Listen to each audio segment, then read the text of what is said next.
আমার ভাইরা, আমার মোমেন ভাইরা, কোন পজিশনে আমরা আছি, কেমন ইমান লালন করি একটু খেয়াল করো। একদিন, 2 দিন না, টানা 40 দিন। যেমন তেমন নবী না, একজন জলিলুল কদর নবী ইউনূস, যার নামে আল্লাহ পাক এই কোরআনের মধ্যে একটা সূরা নাযিল করেছেন।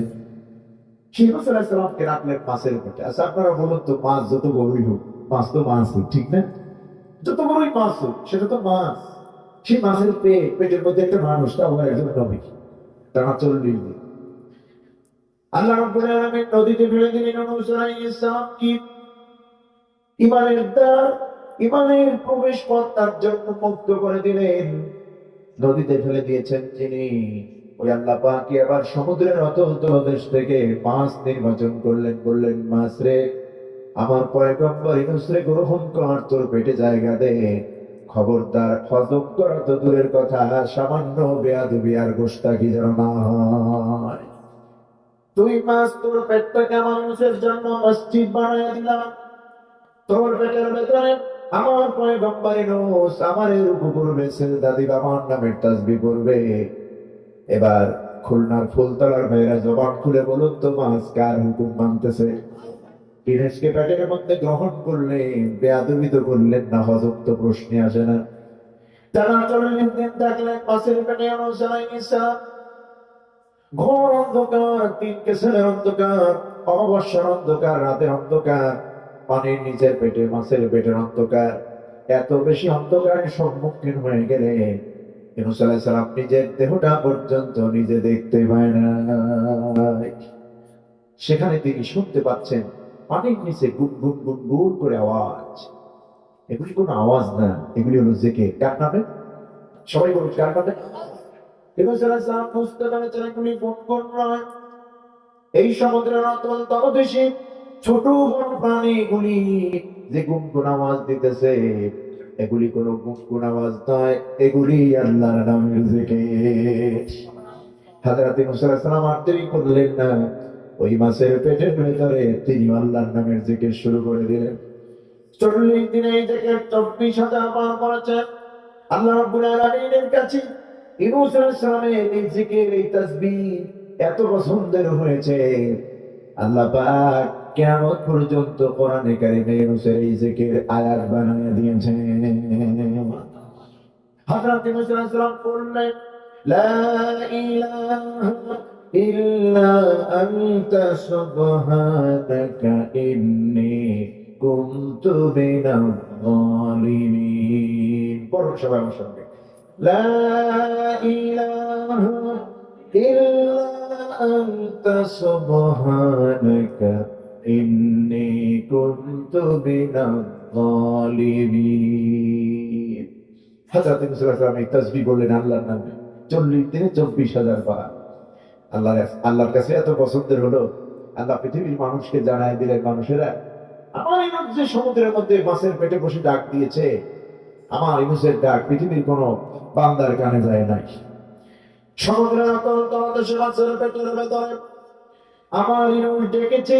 আমার ইউনূসের কান্না, আমার ইউনূসের ডাকের আওয়াজ পৃথিবীর কোন বন্ধু বান্ধব আপনজনের কানে পৌঁছায় নাই। আমার ইউনূস যে ডেকেছে, আমি আল্লাহর আরশে আজিমে তার ডাক পৌঁছে গেছে। 40 দিন পেরিয়ে গেল, আল্লাহ পাক ইউনূসকে মুক্তি দিলেন। মাছকে অর্ডার করলেন, রে মাছ, আসরের টাইমে স্বাচ্ছন্দ্যে আমার পয়গম্বরকে কিনারায় রেখে দিয়ে। فاستجبنا له ونجيناه من الغم وكذلك ننجي المؤمنين। আমি আমার ইউনূসের ডাকে সাড়া দিলাম, জবাব দিলাম, তার মানে হলো সে যে আমাকে ডেকেছে, আমি সাড়া দিয়েছি। ওয়ানাজ্জাইনাহু মিনাল গাম্মি, আর ঘোর অন্ধকার থেকে, বিপদ থেকে, মুসিবত থেকে আমার পয়গম্বর ইউনূসকে আমি মুক্তি দিয়ে দিলাম, বাঁচায় দিলাম। এখানে আল্লাহ রাব্বুল আলামিন ওয়াদা দিচ্ছেন, শুধুমাত্র ইউনূস নয়, কিয়ামত পর্যন্ত এই পৃথিবীতে, এই ধরার মাঝে আমার মুমিন বান্দা বান্দিরা যারাই আসবে আর বিপদে পড়বে, আমার একটা বার যদি ডাক দেয়, কয়টা বার? উদুনি আস্তাজিব লাকুম, তুমি আমারে ডাকো, আমি তোমার ডাকে সঙ্গে সঙ্গে সাড়া দেব। একটিবার যদি আমাকে আমার মুমিন বান্দা বান্দিরা বিপদে পড়ে ডাক দেয়, ওয়াকাযালিকা নুনজিল মুমিনিন। এইভাবে আমি আমার মুমিন বান্দাকে বিপদ থেকে মুক্তি দিয়ে দেব। সুবহানাল্লাহ। ভাইরা, খুলনার ভাইরা, এই জন্য আমরা বলি, আমরা ডাকবো কারে? বিপদে পড়েছি, মুসিবতে পড়েছি, কঠিন বিপদ, এর থেকে আর বিপদ হয় না। এত বড় বিপদ থেকে কি মানুষ বাঁচাতে পারে? বাঁচাবেন কে? আল্লাহ। ঘরে রিজিক নাই, টেনশনের দরকার নাই। পৃথিবীর কোন প্রাণীকে আল্লাহ না খাওয়ায় মারে। আল্লাহ বলছেন, এই যে গর্তের পিপেলিকেটি খাবার ব্যবস্থা আমি করি, তোমরা কি খাও, কি টেনশন? এই জন্য সুদের কারবার ছাড়তে পারো না, ঘুষের কারবার ছাড়তে পারো না। তোমার ছেলের জন্য তো রাখলাম, নাতি পুতি 14 গোষ্ঠী যা লাগবে তার জন্য তুমি জমাই রাখো, হালাল হারামের তুমি স্কুল বানা। ফায়দা কি? এগুলি করলা তুমি এর বোঝা বহন করবা কিয়ামতের মধ্যে, কবরে, হাসরে, সব জায়গায় তুমি। তুমি কি চিন্তা করো না সব প্রাণীর রিজিকের ব্যবস্থা আমি আল্লাহ রাব্বুল আলামিন করি? এই জমিনে বিচরণশীল এমন কোন প্রাণী নাই যে প্রাণীর খাবারের ব্যবস্থা আমি আল্লাহ করি না। গর্তের কোন পিঁপড়িটা কি খেয়ে আছে না খেয়ে আছে আমি খবর নেই। গর্তের মধ্যে ক্ষুধার কারণে কোন পিপিলিকাটি কান্না করে, এই পিপিলিকার কান্না পৃথিবীর কোন সরকার গভর্নমেন্টের কানে পৌঁছায় না, ওই কান্না আমি আল্লাহর আরশে আজিমে পৌঁছায় যায়। وما من دابة في الأرض إلا على الله رزقها। বিচরণশীল পৃথিবীতে এমন কোন প্রাণী নাই যে প্রাণীর রিজিকের ব্যবস্থা, খাবারের ব্যবস্থা আমি আল্লাহ করি না। অথচ তোমাদের জন্যই যত সম্মানী খাবার, ঠিক না? মানুষের জন্য আমরা খাবারের টেনশন করি। মাত্র 1.5 থেকে 2 কেজি খাবার 24 ঘন্টায়, বেশি না। অথচ কত বড় বড় প্রাণী পৃথিবীতে আছে, হাঙর, বানর, নীল তিমি, লাল তিমি, কত প্রাণী সমুদ্রে। এক একটা প্রাণীর মনকে মন, টনকে টন খাবার লাগে দৈনিক। এই চাহিদা পূরণ করেন কে? আল্লাহ। এরা একদিনে যা খায় আমরা তো সারা জীবনও তা খাবো। এত টেনশন আমাদের। একটু হালাল হালাল একটা মিস করলাম না, ভাইকে ঠকালাম, বোনকে ঠকালাম, মেয়েকে ঠকালাম। আল্লাহ সম্পত্তি ভাগ করে দিয়েছেন কোরআনে, সেখানে ছেলেদের জিতাইয়া দেয়, মেয়েদের দেয় 50 জমি। আছে না এরকম? ভাই মারা গেছে, ছেলেটা রেখে গেছে 3। আপনার দায়িত্ব হচ্ছে 3 ছেলেরে তত্ত্বাবধান করবেন, লালন পালন করবেন। মালিক হওয়ার পর ও পাওনাদের বিচাই দিয়ে দেবেন। আর আমরা করি কি? ভাতিস পুত্র, ভাই মরে গেছে, ভাইয়ের জমিটুকু, ভালো জমিটুকু আমার নামে দলিল করিয়া ওই বিলের জমি, যেখানে 1 কাঠা জমির দাম মাত্র 30,000 টাকা, ওইটা দিয়ে দেয় ভাইয়ের ছেলের নামে। এরকম হয় না? আপনি কার জন্য এগুলি জমা করতেছেন? ওই ছেলে আপনার কবরে যাবে? যাবে না। বরং হারাম উপায় অর্জিত সম্পদ যাদের জন্য রেখে যাচ্ছেন, এগুলি ওই উপায়ে আবার খরচ করবে। নেশাখোর হবে, চাঁদাখোর হবে, ঘুষখোর হবে, হারামখোর হবে, বেনামাজি হবে। ওই ছেলে আপনার কবরে নামতে পারবে না, ঠিক কিনা? যার যে পাওনাটা এটা দিয়ে দেন। আপনি হারাম ভাবে সম্পদের মালিক হওয়ার দরকার, হালাল ভাবে যতটুকু দরকার। এক্ষেত্রে আমার মামনদেরকেও স্বতঃস্ফূর্ত ভাবে অ্যাক্টিভ থাকতে হবে। একটা কোটি পয়সা হারামদের ঘরে না ঢুকে। স্বামীকে অ্যালার্ট করে দিতে হবে, তোমার ঘরে আমি খাবারের জন্য আসি নাই, আমার বাবা আমাকে খাবারের জন্য তোমার ঘরে পাঠায় নাই। বিবাহ সাথী আছে, ইসলামের হুকুমা, ইসলামের সুন্নাহ এই জন্য দিয়েছে, বংশ পরম্পরায় বাড়তে থাকে নারী পুরুষের বিবাহের মাধ্যমে। সুতরাং রিজিকের কারণে খাবারের অভাবে তোমার ঘরে আসি নাই, হারাম তোমার ঘরে খেতে পারবো না। ঘরের বউ যদি টাইট দেয়, স্বামী আর ঘুষ দিতে পারে না, সুদের টাকা লেনদেন করতে পারে না, ঠিক কিনা? মামুন, আপনাদের দায়িত্ব আছে। আমি জানি এই আজকে মাহবুবের প্যান্ডেলে অনেক মামুন এসেছেন আপনারা। এই জন্য ভাইয়া আমার, ক্ষুধার ভয়, ক্ষুধা, সম্পদ কিনে নেওয়া, আর নিজের ছেলে মেয়ে, এমনকি নিজের জীবনটা যদি আল্লাহ নিয়ে যান, আল্লাহ যদি খুশি থাকেন, ওই আল্লাহ রাব্বুল আলামিন আমার জীবন নিয়েও যদি আল্লাহ খুশি হন, আপনার জীবন যদি নিয়ে আল্লাহ খুশি হন, এর প্রতিদান যে আল্লাহ রাব্বুল আলামিন দিবেন, এই প্রতিদানের সমকক্ষ পৃথিবীর কোন মানুষ কিছুই দিতে পারবে না, ঠিক কিনা? আল্লাহ বলছেন এগুলি দিয়ে আমি পরীক্ষা করবো এবং করি। যত বড় মুসিবতে পড়েন আল্লাহরে ডাকবেন, গভীর রাতে একটু তাহাজ্জুদের নামাজে পড়ে ডাকবেন, আল্লাহরে ডাকবেন। ছেলের চাকরি হয় না, আল্লাহরে বলেন গভীর রাতে তাহাজ্জুদে পড়ে, আল্লাহ হালাল রিজিকের ব্যবস্থা করো, তোমার রিজিকের ভান্ডারে তো রিজিকের অভাব নেই, আমার ছেলেটার একটা হালাল কর্মের ব্যবস্থা করো, করে দাও। বড় মেয়ে, সাবালিকা মেয়ে হয়েছে, বিয়ে দিতে পারেন না, অনেক লোক এসে ভাঙানি দেয়। আপনাদের এই খুলনায় ভাঙানিটা কেন আসে নাকি?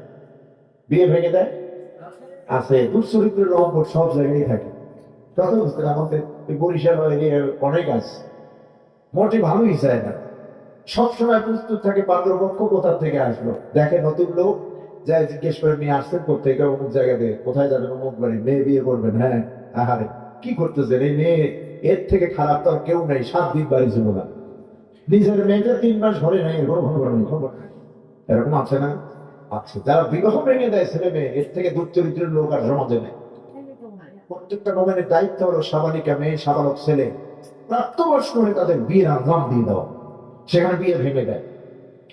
অনেক লোক ভারত থেকে ফেরত দিয়েছে, সিঙ্গাপুর থেকে ফেরত দিয়েছে, লন্ডন থেকে ফেরত দিয়েছে, এগুলো কি বাঁচবে না? শেষবারের মতো আল্লাহরে বলে, কেন বলবেন? আল্লাহকে বানানো পুরাণে, তুমি তোর মরা গাছে ফুল ফুটাও, জীবন কি মৃত্যু দাও, মৃত্যু কি জীবন দাও, তোমার কাজই তো এটা। পৃথিবীর সব দুয়ার থেকে চলে আসা হয়ে গেছে, এখন তোমার দুয়ার বাকি আছে। আল্লাহ, যে রোগ তুমি আমাকে দিয়েছো, তুমি ছাড়া আর কেউ ছাড়তে পারবে না। বলার মতো আল্লাহ বললেন, ডাকার মতো যদি আল্লাহ রাব্বুল আলামিনকে একটা ডাক দেওয়া যায়, ওই ডাক আল্লাহ রাব্বুল আলামিন ফিরাইয়া দিবেন না।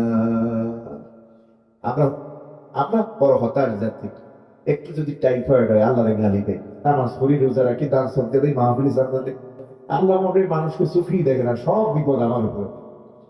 ঠিক না? অভিমান চলবে না, এইটাতে বাজে কথা বলবেন না। যত পরীক্ষা আসবে আল্লাহ মনে করবেন আপনার প্রতি আল্লাহ খুশি বেশি, তত বেশি খুশি। রোগ সব যত আসবে আল্লাহ আপনার প্রতি খুশি। এই পৃথিবীতে নবীদের চাইতে বড় রোগ মানুষকে দিয়েছে। সাইয়েদনা আইয়ুব আলাইহিস সালামের কথাই আল্লাহ বলছেন, কি কঠিন রোগ আমি আল্লাহ পাক তাকে দিয়েছি। ঘরের লোকেরা তাকে বের করে দিয়েছে, বাড়ির লোকেরা বের করে দিয়েছে, দুর্গন্ধ শরীর থেকে ছড়াচ্ছে, পায়ের তলা থেকে বিষাক্ত পোড়া, সে পোড়া তো পোড়া না, সমস্ত শরীর ছেয়ে গেল। এই কোরআন আল্লাহ রাব্বুল আলামিন আইয়ুব আলাইহিস সালামের ওয়াজ শোনাচ্ছেন নবীকে, আমাদের নবীকে, হে নবী আপনি শুনুন, এই পৃথিবীতে আপনার আগে একজন নবী ছিল, ওয়া আইয়ুব ইদ নাদা রাব্বাহু আন্নী মাসসানিয়াদ-দুররু ওয়া আনতা আরহামুর রাহিমিন। হে নবী আপনি স্মরণ করুন আইয়ুবের কথা, যখন আমার আইয়ুব রোগ যন্ত্রণায় ভুগতেছিলেন, এমন রোগ, হযরত আইয়ুব আলাইহিস সালাম বিচলিত হয়ে বললেন না, একেবারে হতাশা হয়ে গেলেন না, বরং বললেন, রব্বি আন্নী মাসসানিয়াদ-দুররু ওয়া আনতা আরহামুর রাহিমিন। আয় আমার রব, রোগ আমাকে স্পর্শ করেছে আর তোমার নাম রহমানুর রহিম। কি জাদুময় কথা! এই কথার মধ্যে কত বালাগাত, ফাসাহাত নিয়েছে। আমাকে রোগ স্পর্শ করেছে, তাতে কি হয়েছে? তোমার নাম তো রহমান আর রহিম। সুবহানাল্লাহ! কেমন রোগ! পায়ের তলা থেকে মাথা পর্যন্ত শরীরে এমন কোন জায়গায় ছিল না যেখানে এই রোগ ছড়ায়। শরীরের তাজা গোশতগুলি পচে পচে খসে খসে পড়তেছে, শরীর থেকে দুর্গন্ধ বেরিয়ে এলো। কঠিন পরীক্ষার দাম মুক্ত করলেন আল্লাহ পাক। ঘরের মুখে শরীর পচে গন্ধে টিকতে পারে না, আইয়ুব আলাইহিস সালামকে ঘরের বাইরে নামায় দিলে বাড়ির লোকেরা, এলাকার লোকেরাও তাকে দূর দূর করে তাকে তাড়াই দিলেন, জঙ্গলে ফেলে রেখে আসলেন। বাড়ির লোকেরা, বন্ধুরা এতটুকু মাথায় নিলেন না, এতটুকু চিন্তা করলেন না, কার সঙ্গে কি আচরণ করতেছে। এ তো সাধারণ কোনো মানুষ নয়, এ তো একজন আল্লাহর নবী। এতটুকু মূল্যায়ন করলেন, জঙ্গলের মধ্যে রেখে দিয়ে আসলেন। থাকেন, আপনি জঙ্গলে থাকেন, লোকালয়ে থাকে, আপনার লাভ নেই। শরীর থেকে কষ্ট বসা গন্ধ বের হয়ে যাচ্ছে, পোকা হেঁটে হেঁটে উঠে খেয়ে খেয়ে নেমে যাচ্ছে, হেঁটে এই অবস্থা।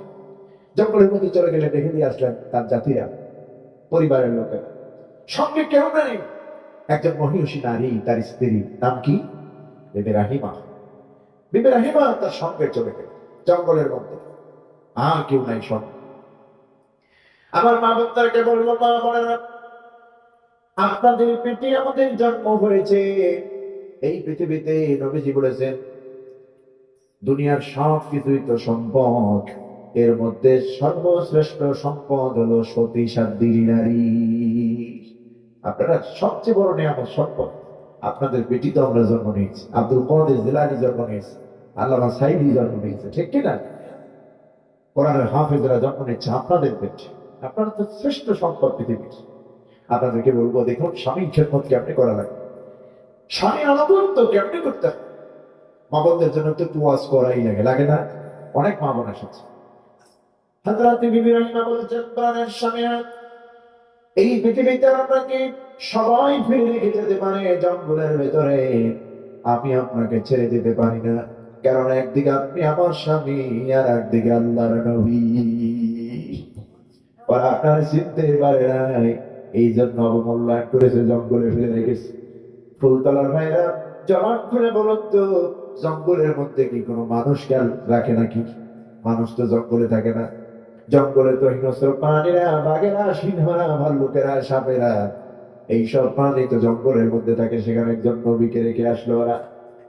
আল্লাহ রাব্বুল আলামিনের পরীক্ষার দ্বারা কঠিনভাবে মুক্ত হয়ে গেল। হযরত আইয়ুব আলাইহিস সালামের সঙ্গে, তার জীবন সঙ্গিনী বিবি রহিমা চলে গেলেন। তিনি তার খেদমতের জন্য সেখানে নিয়োজিত ছিলেন, সেখানে তিনি থাকলেন। স্বামীকে বললেন, প্রাণের স্বামী, আমি আপনার খেদমত করবো সারাক্ষণ সারাবক্ষণই। আপনার খেদমতের দায়িত্বে আমি আপনার পরিচর্যা করব, সেবা করব। কিন্তু আমি এই দুনিয়াতে বেঁচে থাকতে হলে খাবারের তো প্রয়োজন, পেটে তো খাদ্য দিতে হবে।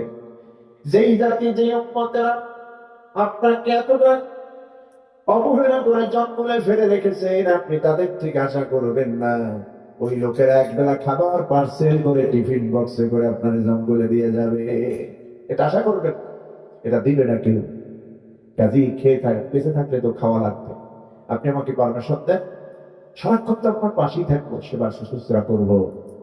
দিনের একটা ফাঁকে একটা অংশ টাইম আমাকে রুকসাত দান, ছুটি দিবেন। ওই টাইমটা পরের বাড়ির কাজ করবো, থালা বাসন ধৌত করবো, রান্না বান্না করবো, ঝিয়ের কাজ। এক কথা, এটা করে যে খাবারটা পাবো পারিশ্রমিক হিসেবে, আমি খেয়ে বেঁচে থাকবো। মা বোনরা, স্বামীর একটু সম্পদ হইলেই আপনি কাজের লোক রাখেন না। আপনি নিজে আপনার স্বামীকে খাদ্য তৈরি করে, খাবার বানাইয়ে করে খাওয়ান। নবীর স্ত্রীর পর্যন্ত পরের বাড়ির কাজ করছেন, আর আপনার মধ্যে যদি অহংকার ঢুকে, এটা ঠিক নয়। স্বামীর জন্য কতখানি ত্যাগ। একদিকে স্বামীর সেবা, আর একদিকে দুইজনের রোজগার, পেটের জীবিকা নির্বাহ। সপ্তাহ আগে চলে আসতেন আসলের টাইমে, কাজ করে যতটুকু মায়না পেতেন, খাবার পেতেন, বিবি রহিমার খাবারটা তিনি ওখান থেকে খেয়ে আসতে পারতেন, অর্ধেকটা বা কম। কিন্তু তা করেন নাই। আসরের আগে প্রতিদিন চলে এসেছেন, জঙ্গলের মধ্যে ঢুকে আগে স্বামীরে খাওয়াইয়া দিয়েছেন, এরপরে বাকিটা নিজে খাইতেন। আমরা আমাদের মা চাষিদের মধ্যে এই স্বভাবটা দেখতাম, এখনো আছে আলহামদুলিল্লাহ। স্বামীর আগে ওনারা খায় না। এখন আপডেট যুক্ত ঢাকার শহরে এগুলো শহর কেন্দ্রিক হয় বেশি। কি এর স্বামী কোথায় কি টাইম হয়েছে, সমানে খাইয়া একবার সিরিয়াল দেখতে বসে। কথা বুঝেছে? স্বামীর এত আঁকা নেই। দেখেছি আমাদের মা বোনদেরকে, কোনোদিন না, মা চাষিদেরকে দেখেছি। আলহামদুলিল্লাহ, আমরা যে আহালি আমাদের ঘরে এসেছে, ওনারাও এই নীতিটা ফলো করে। আমি ফোন দিয়ে যদি বলি তুমি খাইয়া যাও, খায় না। আমার বাচ্চা খায় না, সে বিকাল 4টা-5টা বাজে, তারপরও খায় না। আপনি আসেন না, তারপরে একসাথে খাই। এর মধ্যেই তো মহব্বত, ঠিক কিনা? যদিও ইসলাম এটাকে জবরদস্ত করে নাই যে স্বামীর আগে স্ত্রী খাইতে পারবে না, এরকম ইসলাম না। ইসলাম তো আমাদের সহনশীল ধর্ম। সুবহানাল্লাহ।